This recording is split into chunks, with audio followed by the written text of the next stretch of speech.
Hello friends, welcome to my new blog. જય શ્રી કૃષ્ણ. કેમ છો બધા? અચ્છા, અમારા ઘરે આજે શાકભાજી હતું નહીં, એટલે અમે આજે શાકભાજી લેવા ગયા હતા. મમ્મી કે આલુ પરોઠો બનાવો, એટલે પછી ચલો શાક લઈ આવીએ. તો આજે માર્કેટમાંથી બધું શાક લઈ આવ્યા છે, તો તમને ચાલો બતાવીએ.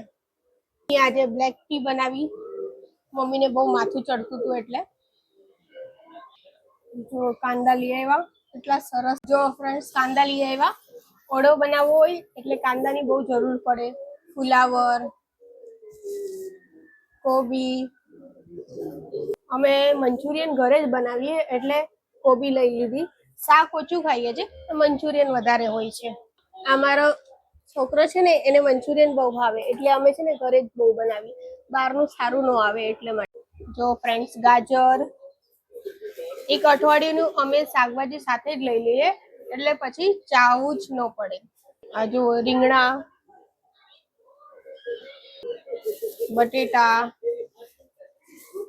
ટામેટા, દેશી ટામેટા લઈ આવ્યા છે અમે. લીલી વાલોર એ મમ્મીને બહુ ભાવે એટલે મમ્મીએ લઈ લીધી. આ ગોંડલિયા મરચા છે, ભરેલા મરચા બહુ જ સરસ લાગે એકદમ. અને કાકડી લઈ આવ્યા, કેમ કે જમતી વખતે અમને સલાડ જોવે જ ને જોવે જ, એટલે માટે અમે કાકડી બી લઈ આવ્યા. કાંદા બી છે, એટલે અમે એક અઠવાડિયાનું સાથે લઈ લીધું, એટલે હવે પછી અઠવાડિયું પછી જવાનું રહેશે. જો કેટલું તાજું અને સરસ છે. આજે અમે આલુ પરોઠા બનાવવાના છે, અને મેઇન વસ્તુ ધાણાભાજી. બધું શાક લીધું, પણ ધાણાભાજી વગર શાક આપણું નકામું, એટલે ધાણાભાજી નાખીએ તો જ મસ્ત સ્વાદ આવે. જો ફ્રેન્ડ્સ, આપણે ધાણાભાજી લઈએ એના ભેગા તો આપણે ફ્રીમાં કડી પત્તો માંગીએ એટલે માંગીએ જ, અને ફ્રીના થોડા મરચા બી આપી દો, એટલે બે વસ્તુ અમે ફ્રીમાં લઈ આવ્યા. માર્કેટ ગયા હતા એટલે દિવ્ય માટે ચિપ્સ અને ફ્રૂટી લઈ આવ્યા. મસ્ત રીતે ઝૂલા પર ઝૂલે અને ટીવી ચાલુ અહીંયા. તો ફ્રેન્ડ્સ, હવે હું આલુ પરોઠા બનાવવા જાઉં છું, અને મમ્મી બનાવશે ચટણી.